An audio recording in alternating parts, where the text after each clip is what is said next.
Good morning dear students.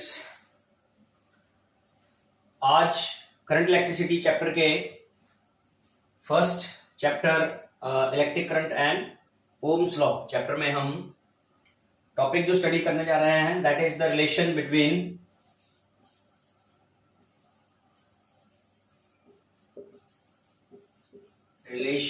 Between current and drift velocity। Current and drift velocity. तो प्यारे बच्चों, आपको drift velocity का कॉन्सेप्ट हमने लास्ट वीडियो लेक्चर में बताया था। याद होगा आपको ड्रिफ्ट वेलोसिटी क्या होती है, किस तरह से उसको डिफाइन और एक्सप्लेन करते हैं। तो दो टर्म्स हैं यहाँ पर, एक है electric current that is I and drift velocity जिसको रिप्रेजेंट करते हैं हम वी डी, सिंबल है उसके लिए। तो इन दोनों का रिलेशन हम यहाँ लिख देते हैं कि फाइनली डेरिवेशन क्या आना है, जिससे आपको थोड़ा सुविधा रहेगी। N E A V D. N the number density of electrons, E electronic charge है, A area of cross section conductor का, और वी डी ड्रिफ्ट वेलोसिटी है। तो ये है वो रिलेशन जो हमें डिराइव करना है इन दोनों क्वांटिटीज में। तो देखते हैं कैसे कैसे इसको हमने कंसिडरेशन में लाएंगे और क्या वैल्यू सब्स्टिट्यूट करेंगे, क्या मैनिपुलेट करेंगे उसमें हम। So let we have a conductor. सबसे पहले हम बात करते हैं कि एक कंडक्टर है हमारे पास, जिस कंडक्टर में हम एक सोर्स ऑफ ईएमएफ अटैच करते हैं, कोई सेल या बैटरी जो उसको पोटेंशियल डिफरेंस देता है। कंडक्टर ए बी है, ये की हो गई इसमें। तो इस तरह से लेट किया हमने एल लेंथ का कोई कंडक्टर और जिसका एरिया ऑफ क्रॉस सेक्शन है ए। इन चीजों को हम यहां पर साइड में लिखते जाएंगे। L the length of conductor,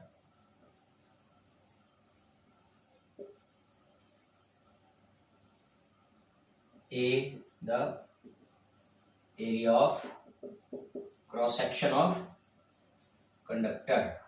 conductor cylindrical shape में है, तो वॉल्यूम कितना हो जाएगा इसका? Volume V will be equal to area of cross section into length, pi r square जिसको आप बोलते हो। तो पाई आर स्क्वायर ये इसका एरिया ऑफ क्रॉस सेक्शन हो गया, L उसकी लेंथ हो गई। This is the volume of the conductor. Circuit diagram में एक बार थोड़ा सा फिर से जो चीजें रह गई हैं, की को नाम दिया के, ये इलेक्ट्रिक फील्ड ई प्रोवाइड करने वाला, उसका पॉजिटिव नेगेटिव टर्मिनल्स हैं। डायरेक्शन सर्किट में इलेक्ट्रिक करंट का, जो करंट इसमें फ्लो करेगा that is I from positive terminal towards negative. और वी डी जिस टर्म का रिलेशन हमने डिराइव करना है, वी डी मतलब उसके इलेक्ट्रॉन्स जिस वेलोसिटी से कंडक्टर के एक एंड से दूसरे एंड की तरफ जाते हैं, तो वो ये वी डी यहाँ दिखाया हुआ है। एंड बी से ए की तरफ जाएंगे वी डी वेलोसिटी से इलेक्ट्रॉन, नेगेटिवली चार्ज पार्टिकल्स, और ये डायरेक्शन इलेक्ट्रिक फील्ड का रहेगा, उसमें दोनों एक दूसरे से ऑपोजिट हैं। तो रिलेशन को डिराइव करने के लिए हम यहाँ पर पॉइंट जो लिखते हैं, क्या क्या लेट किया हमने? लेंथ कंडक्टर की, एरिया ऑफ क्रॉस सेक्शन और उसका वॉल्यूम। स्मॉल एन एक टर्म हम यहां लेट करेंगे। स्मॉल एन क्या है? Number density of charge carrier. Charge carrier concentration बोलते हैं इसको। Number of density, number density of electrons. Charge carrier यहाँ इलेक्ट्रॉन्स हैं कंडक्टर के, तो नंबर डेंसिटी का मतलब हो गया number of electrons per unit volume को रिप्रेजेंट कर रही है स्मॉल एन। ठीक है, यूनिट वॉल्यूम के अंदर अगर ये नंबर ऑफ इलेक्ट्रॉन्स हैं कंडक्टर के, तो टोटल नंबर ऑफ इलेक्ट्रॉन्स कितने हो जाएंगे? टोटल नंबर ऑफ इलेक्ट्रॉन्स जितने यूनिट वॉल्यूम में हैं, ठीक है, स्मॉल एन, और मल्टीप्लाई बाय द वॉल्यूम, और वॉल्यूम की वैल्यू है A into L, N A L. ये टोटल नंबर ऑफ इलेक्ट्रॉन्स हो गए इस कंडक्टर के अंदर। ठीक है, now the total charge in the conductor में टोटल चार्ज कितना है वो फाइंड करने के लिए हम Q is equal to n e वाला फॉर्मूला लगाते हैं। क्वांटाइजेशन का फॉर्मूला पढ़ा हुआ है आपने, याद होगा आपको, Q equals to n e. N वहां पर रिप्रेजेंट करता है total number of charge carriers को, जो कि यहां पर कितने हैं, ऊपर इक्वेशन में हमने फाइंड आउट किया है NaL into e. Q is equal to n e formula में टोटल नंबर ऑफ इलेक्ट्रॉन्स को n वहां रिप्रेजेंट कर रहा है, तो वो टोटल नंबर ऑफ इलेक्ट्रॉन यहां पर कितने हैं, NaL। Let it as equation number 1। ठीक है, इसको इक्वेशन नंबर 1 कर देते हैं। Now the electrons of conductor move with velocity Vd and covers a distance L in time t। देखिए तीन चीजों को यहां पर रिलेट किया जा रहा है। ये कह रहा है कि कंडक्टर के जो इलेक्ट्रॉन्स हैं L लेंथ ट्रेवल करते हैं Vd वेलोसिटी से, और मान लो B से A तक उनको जो टाइम लगता है दैट इज t। तो Vd वेलोसिटी से L डिस्टेंस को t टाइम में वो कवर करते हैं, सो दैट, ताकि Vd की वैल्यू कितनी हो जाएगी, velocity distance covered upon time taken. ठीक है बेटा, फ्रॉम हेयर यहीं से हम t की वैल्यू निकाल लेते हैं, कितनी आ जाती है, L अपॉन Vd। इसको नाम दे देते हैं इक्वेशन नंबर, ये सेकंड हो जाती है। तो दो चीजें हमने फाइंड आउट की, एक तो Q और दूसरा T। ये दोनों क्यों फाइंड किए, करंट का जो फॉर्मूला है I is equal to Q upon T है, तो वही हम आगे फाइंड आउट करेंगे। We know that current I equals to Q upon T। Rate of flow of charge होता है Q अपॉन T के बराबर होता है। इसको इक्वेशन नंबर कर देते हैं हम 3। अब हमने करना क्या है, using 1 and 2, equation number 1 and 2 in equation number 3 में यूज कर देंगे उसको। तो हमें क्या इक्वेशन मिलेगी, I इक्वल्स टू Q की वैल्यू कितनी है, NaLe and divide by T की वैल्यू कितनी है, L अपॉन Vd। L यहां आ गया और Vd ड्रिफ्ट वेलोसिटी यहां हो गई, L से L कैंसिल हो गया, that is equal to NeA Vd। So this is the required relation, current और ड्रिफ्ट वेलोसिटी का relation I equals to NeA Vd। वही ऊपर जो दिखा रहे हैं हम। ठीक है बेटा, तो यहां पर कुछ चीजें जो कांस्टेंट होंगी, नंबर डेंसिटी इलेक्ट्रॉन्स की अगर कांस्टेंट है, इलेक्ट्रॉनिक चार्ज कांस्टेंट हो, कांस्टेंट ही होता है इलेक्ट्रॉनिक चार्ज, तो कंडक्टर का area of cross section through out constant होता है, तो करंट जो होगा वो डायरेक्टली प्रोपोर्शनल टू किसके हो जाएगा, ड्रिफ्ट वेलोसिटी के डायरेक्टली प्रोपोर्शनल हो जाएगा। यानी कि जितनी ज्यादा चार्ज कैरियर की ड्रिफ्ट वेलोसिटी होगी उतना ही ज्यादा कंडक्टर में करंट होगा। ठीक है बेटा, सो this is the relation between electric current and drift velocity. ये था रिलेशन जो हमें ड्राइव करना था। हम करंट डेंसिटी को भी यहां से रिलेट कर सकते हैं। कैसे, आपके पास जो रिलेशन आया हुआ है I इक्वल्स टू NeAVd, इसी को थोड़ा सा चेंज करें, एरिया ऑफ क्रॉस सेक्शन को इधर ले जाएं, तो I upon A that is equal to NeVd, और I अपॉन A किसके बराबर होता है, J के इक्वल होता है करंट डेंसिटी NeVd। ठीक है, जैसा कि आपको बताया है कि करंट डेंसिटी एक वेक्टर क्वांटिटी है, तो इधर अगर वेक्टर लगाएंगे हम, तो इधर वेक्टर क्वांटिटी कौन सी हो जाएगी, द ड्रिफ्ट वेलोसिटी Vd। तो ये दोनों में एक रिलेशन हो जाएगा, J is equal to NeVd। Now the next term we are going to study is the mobility. इसके साथ साथ ही हम टर्म स्टडी करेंगे, छोटी छोटी टर्म्स हैं ये। Mobility,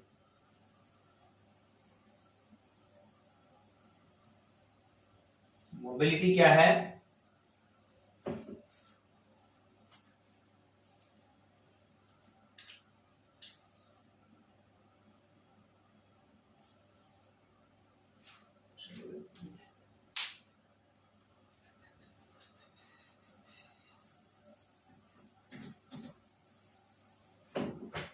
the next physical term is mobility.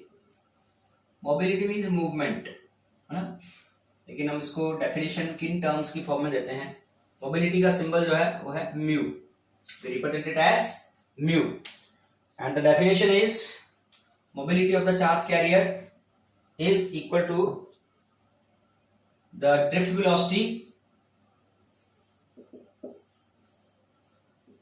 per unit electric field। ठीक है, डेफिनेशन है इसका drift velocity per unit electric field.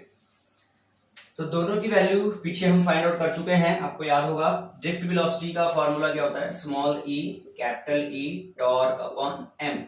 ये तो वीडी की जगह आ गया, और ई जहां पर है वही है, तो E से E कैंसिल होके ड्रिफ्ट वेलोसिटी का फॉर्मूला हमारे पास क्या आ जाता है, E torque upon M। Now as small e and torque, torque क्या बताया था आपको क्या होता है, torque is relaxation time, constant होता है 10⁻⁻14 सेकेंड्स इसकी वैल्यू होती है। तो न्यूमरेटर को अगर कांस्टेंट हम देखें तो इसका मतलब मोबिलिटी जो है वो चार्ज कैरियर के मास से इनवर्सली प्रोपोर्शनल है। इसका मतलब जितना ज्यादा मास होगा चार्ज कैरियर का उतनी मोबिलिटी उसकी कम होगी, और जो लाइट पार्टिकल होगा, हल्का होगा, मास कम होगा जिसका, उसकी मोबिलिटी उतनी ज्यादा होगी, इनवर्सली प्रोपोर्शनल है। तो अगर हम बात एक सेमीकंडक्टर की करें, आपको बताया था कि सेमीकंडक्टर के अंदर इलेक्ट्रॉन्स एंड होल्स, दो तरह के चार्ज कैरियर्स होते हैं। सेमीकंडक्टर के अंदर इलेक्ट्रॉन्स एंड होल्स, दो तरह के चार्ज कैरियर हैं। तो मास की अगर बात की जाए तो मास इलेक्ट्रॉन का कम होता है मास ऑफ होल्स से।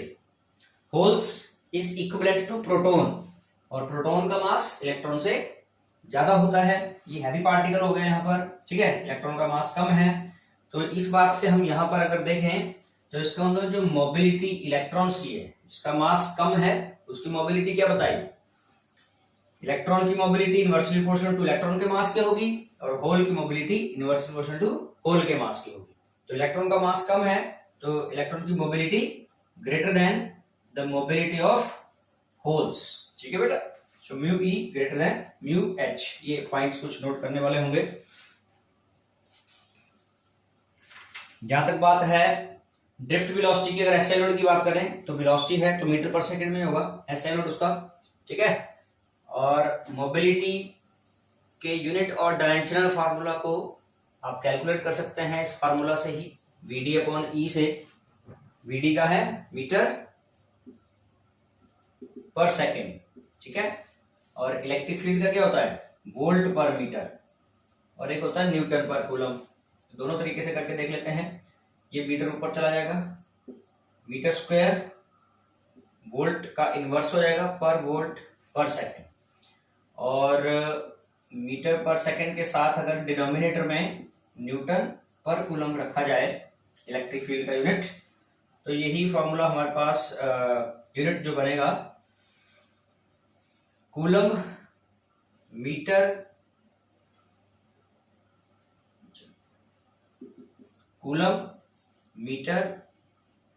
पर न्यूटन पर सेकेंड, ठीक है। तो ये यूनिट्स बनेंगे मोबिलिटी के।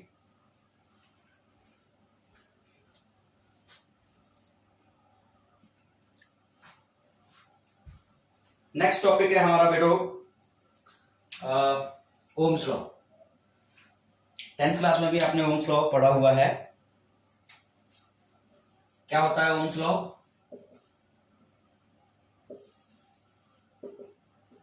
Ohms the name of scientist जिसने ऑब्जर्व किया कि एक कंडक्टर के दोनों एंड्स पर जितना ज्यादा पोटेंशियल डिफरेंस देंगे उसमें से उतना ज्यादा करंट का फ्लो होगा, ठीक है। यानी कि स्टडी किया गया कि एक कंडक्टर, ये भी है जैसे नाम उसका, तो उसके दोनों सिरों के across potential difference directly proportional to current के, V directly proportional to I, means जितना ज्यादा पोटेंशियल डिफरेंस करेंगे उसके दोनों एंड्स पर करंट की वैल्यू भी उतनी ही ज्यादा हो जाएगी। कुछ कंडीशंस रखी प्रोवाइडेड, शर्त रखी कि कुछ physical conditions like temperature, pressure and strain. Provided की बात यहां ध्यान रखनी है। प्रोवाइडेड कंडक्टर का temperature, pressure and physical strain remain constant. ये चीजें कांस्टेंट हो तो कंडक्टर के दोनों एंड्स पर जितना ज्यादा पोटेंशियल डिफरेंस बढ़ाते जाएंगे उतना ही ज्यादा उसमें करंट का फ्लो बढ़ता जाएगा। आई की वैल्यू उसी रेशियो में बढ़ती जाएगी जिस रेशियो में पोटेंशियल डिफरेंस की वैल्यू को बढ़ाएंगे। तो इसी इक्वेशन को आगे मैथमेटिकली हम लिखते हैं। प्रोपोर्शनलिटी साइन को हटा के जो कांस्टेंट लिया गया that is the resistance of the conductor R, V is equal to R I या V is equal to I R भी लिख सकते हैं, where R is the constant of proportionality and is also called resistance of the conductor. Formula क्या हो जाएगा, R equals to V upon I, यानी कि ये रेशियो रहेगी पोटेंशियल और करंट की रेशियो। तो जिस रेशियो में आप पोटेंशियल को बढ़ाते जाओगे उसी रेशियो में आई की वैल्यू बढ़ती जाएगी and the whole ratio will be equal to a constant value. कहने का मतलब यह है कि कंडक्टर की जो रेजिस्टेंस है वो उसकी अपनी एक प्रॉपर्टी है जो कि वोल्टेज और करंट पे डिपेंड नहीं करती है। वोल्टेज को आप जिस रेशियो में बढ़ाओगे करंट भी उसी रेशियो में बढ़ के आर की वैल्यू को उतना ही कांस्टेंट बताएगा। ठीक है, so the statement is physical conditions remaining same, the ratio between the potential difference and current remains same. Physical condition ये है, टेम्परेचर, प्रेशर, स्ट्रेन, इनको कांस्टेंट रखेंगे तो एक कंडक्टर के दोनों सिरों का जो पोटेंशियल डिफरेंस और करंट का रेशियो है वो एक कांस्टेंट के बराबर है and that constant is called the resistance of the conductor. Verification भी इसमें साथ साथ आ रहा है कि कैसे इस बात को एक्सपेरिमेंटली वेरीफाई किया जा सकता है। तो वेरिफिकेशन करने के लिए जो इलेक्ट्रिक सर्किट लिया उसको थोड़ा आप देखें। यहाँ ये एक रेजिस्टर है जिसके अक्रॉस कितना पोटेंशियल डिफरेंस है उसको मेजर करने के लिए एक वोल्ट मीटर, और वोल्ट मीटर कैसे कनेक्ट किया जाता है, पैरेलल कनेक्ट किया जाता है। रेजिस्टर में से कितना करंट फ्लो हो रहा है उसको मेजर करने के लिए एमीटर लगाया and ammeter is connected in series. Circuit को करंट प्रोवाइड करने के लिए एक battery, this is the battery of 3 cells. ये पहला सेल इसका सेकंड से ज्वाइन हुआ, यहां सेकंड थर्ड से ज्वाइन हुआ। ठीक है, पॉजिटिव नेगेटिव, इसके बाद एक की हो गई और सर्किट में करंट की वैल्यू को बढ़ाने घटाने के लिए एक वेरिएबल रेजिस्टर लिया गया जिसको हम बोलते हैं रियोस्टैट, RH सिंबल है उसका, रियोस्टैट, वो कनेक्ट कर दिया इधर एमीटर से। ठीक है, तो इस रियोस्टैट को स्लाइडिंग कॉन्टैक्ट से सर्किट में हम पोटेंशियल डिफरेंस की वैल्यू चेंज करेंगे और पोटेंशियल डिफरेंस की वैल्यू से करंट की वैल्यू भी चेंज होती रहेगी। ये सर एक पोटेंशियल डिफरेंस प्रोवाइड करता है। तो जैसे ही की को क्लोज करते हैं ये एमीटर और वोल्ट मीटर कुछ डिफ्लेक्शन शो करते हैं और उन वैल्यूज को, उन डिफ्लेक्शन की वैल्यूज को हम यहाँ एक टेबल में नोट करते जाते हैं, है ना। एक टेबल में हमने पोटेंशियल डिफरेंस की वैल्यू नोट कर ली, एक में करंट, और थर्ड वाले में हमने उन दोनों का क्या लेना है, रेशियो लेना है, R equals to V upon I। ठीक है, तो नोट करते हैं कुछ वैल्यूज को हम यहाँ, जैसे 2 वोल्ट्स, 4 वोल्ट, 6 वोल्ट, 8 वोल्ट हमने क्या लिया, पोटेंशियल यहां से सेट करके रियोस्टैट से, और कितनी वैल्यू करंट की आती गई उसको यहाँ एमीटर से नोट करते जाएंगे। सपोज दैट अपनी तरफ से हम कंसीडर कर रहे हैं 2 वोल्ट पे यहाँ 0.5 हो गया, 1 हो गया, 1.5 हो गया एंड 2। इधर रेशियो लेते हैं R equals to V upon I, तो V है 2 और I है 0.5, 20/5 यानी कि 4, यहाँ 4/1 4 आ गया, इस केस में 6/1.5 यानी कि 60/15, ये भी वैल्यू 4 हो गई and here 8/2 that is equal to 4। तो हर केस में रेजिस्टेंस जो आ रही है सेम ही आ रही है, कांस्टेंट आ रही है। ठीक है बेटा, तो यही एक्सपेरिमेंटल वेरिफिकेशन इसका किया गया कि डिफरेंट वैल्यूज ऑफ पोटेंशियल के लिए डिफरेंट करंट आए, लेकिन रेशियो जो आया दोनों का वो कांस्टेंट आया, और वही कांस्टेंट है द रेजिस्टेंस ऑफ कंडक्टर। इस रेजिस्टेंस का एसआई यूनिट साइंटिस्ट के नाम से ही ओम, ये जिस साइंटिस्ट का ये लॉ है ओम्स लॉ, तो उसी साइंटिस्ट के नाम से है the SI unit of resistance is ohm. तो R equals to V upon I formula से हम लिखते हैं 1 ohm equals to 1 volt upon 1 ampere. ठीक है, ये ओम का सिंबल है ओमेगा की तरह, लाइक दैट। ठीक है, क्या पढ़ेंगे इसको 1 ohm, so 1 ohm equals to 1 volt upon 1 ampere. So 1 ohm is the resistance of a conductor in which 1 ampere of current flows when 1 volt of potential difference is applied across its two terminals।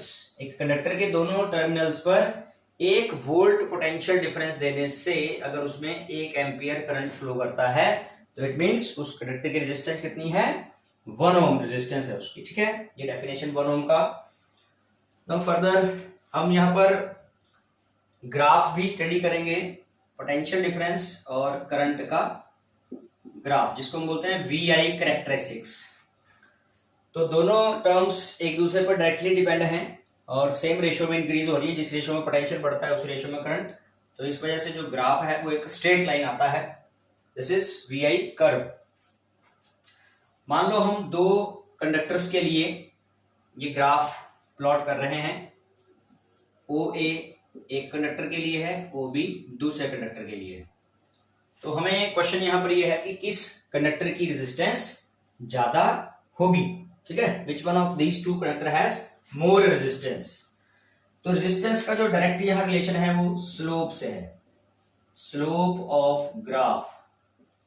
कौन सा graph, VI graph. ठीक है, VI graph की जो slope है वो resistance के बारे में बताती है, और रिलेशन यहां पर यह है कि जितनी ज्यादा स्लोप होगी, ग्राफ अगर VI है, so higher the slope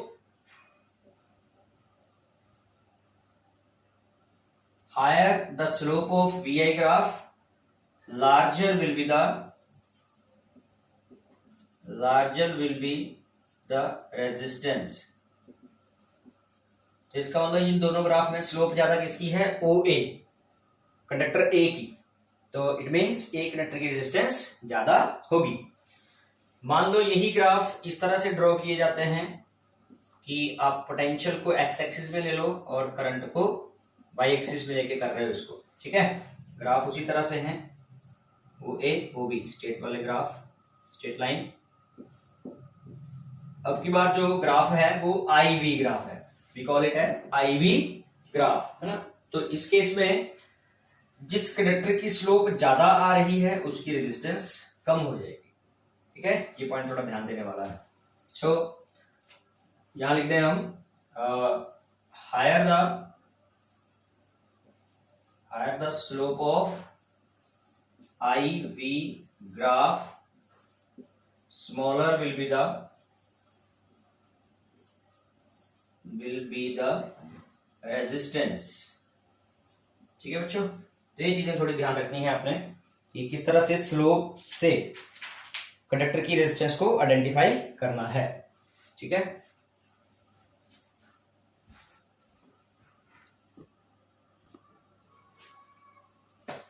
now the next term which we are going to study is the resistivity।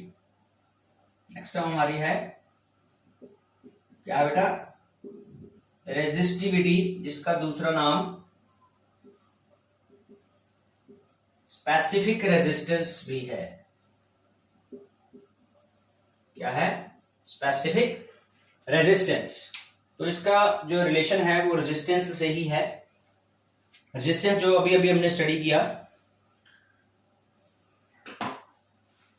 एक कंडक्टर की जो रेजिस्टेंस है जिन फैक्टर्स पर डिपेंड करती है वो है कंडक्टर की डायमेंशंस में क्या आएगा, उसका लेंथ आ जाएगी और उसका एरिया ऑफ क्रॉस सेक्शन आ जाएगा। उसके अलावा रेजिस्टेंस कंडक्टर की डिपेंड करती है मटेरियल ऑफ कंडक्टर के ऊपर डिपेंड करती है। कोई कंडक्टर कॉपर का है, कोई एल्यूमिनियम का है, तो डिफरेंट कंडक्टर्स के मटेरियल के अकॉर्डिंग उनकी अलग अलग रेजिस्टेंस होगी। और उसके अलावा टेम्परेचर पर डिपेंड करती है। The three factors on which the resistance depend is the dimensions. Dimensions में दो चीजें आ जाती हैं, length and area of cross section, और कंडक्टर का मटेरियल और उसका टेम्परेचर, ये वो चीजें हैं। तो डायमेंशन वाली बात से हम रेजिस्टिविटी को एक्सप्लेन करेंगे। Resistance of conductor is directly proportional to length of the conductor. जितनी ज्यादा लेंथ होगी किसी कंडक्टर की उतनी उसकी रेजिस्टेंस हायर होगी। ठीक है, ये उसकी डिपेंडेंस है। और एरिया ऑफ क्रॉस सेक्शन की बात करें तो कंडक्टर की रेजिस्टेंस कंडक्टर के एरिया ऑफ क्रॉस सेक्शन से इनवर्सली प्रोपोर्शनल है। इन दोनों टर्म्स को हम कंबाइन कर लेते हैं तो एक कंबाइनली ये लिखा जाएगा R proportional to L by A, और प्रोपोर्शनलिटी साइन को हटा के जो कांस्टेंट यहां लिया गया इसको रीड करते हैं rho, rho RHO, rho symbol है ग्रीक लेटर्स का। तो R equals to rho L by A, और यही रो है यहां पर कांस्टेंट है वैसे प्रोपोर्शनलिटी का, is the constant of proportionality and also called resistivity और specific resistance of the conductor. तो स्पेसिफिक रेजिस्टेंस का फॉर्मूला हमारे पास क्या हो गया, यहीं से अगर देखें हम तो rho is equal to R A upon L, cross multiply करके उधर से हो गया। ठीक है, R into A upon L, ये रेजिस्टिविटी के लिए फॉर्मूला होगा। दिस इज द रेजिस्टिविटी और स्पेसिफिक रेजिस्टेंस। डिफाइन करने के लिए हम अपनी तरफ से क्या लेट कर लेते हैं। मान लो कोई कंडक्टर जो है जिसका area of cross section 1 metre square है और लेंथ कितनी हो 1 मीटर हो, तो रो किसके बराबर हो गई, R के बराबर हो गई। तो क्या डेफिनेशन देंगे, resistivity of a conductor is equal to resistance of a conductor whose area of cross section is 1 meter square and length is 1 meter। या इसी बात को दूसरे शब्दों में ऐसे कह सकते हैं, a conductor which has unit area of cross section and unit length, the resistance of that conductor will be equal to the resistivity of the conductor।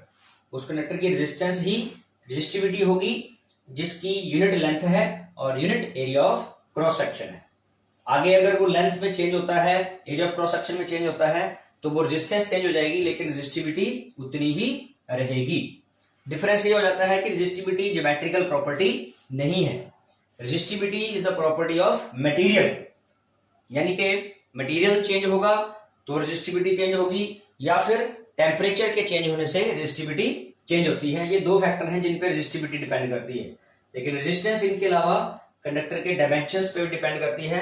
उसकी अगर लेंथ चेंज होगी, area of cross section change होगा तो resistance change हो जाएगी। But by changing length and area of cross section the resistivity of the conductor remains same, वो constant रहेगी। जहां तक बात है यूनिट्स की, तो रो के यूनिट्स के लिए R, A और L इन तीनों के यूनिट्स रख देंगे। तो R का क्या है ओम, एरिया का है मीटर स्क्वायर और लेंथ का है मीटर। तो एक मीटर से मीटर कैंसिल हो गया, तो यूनिट क्या आ गया ओम मीटर। ठीक है बेटा, this is the unit of resistivity, SI unit. So आज के वीडियो लेक्चर में इतना ही। नेक्स्ट टॉपिक हम नेक्स्ट वीडियो लेक्चर में कंटिन्यू करेंगे। Till then bye, be safe.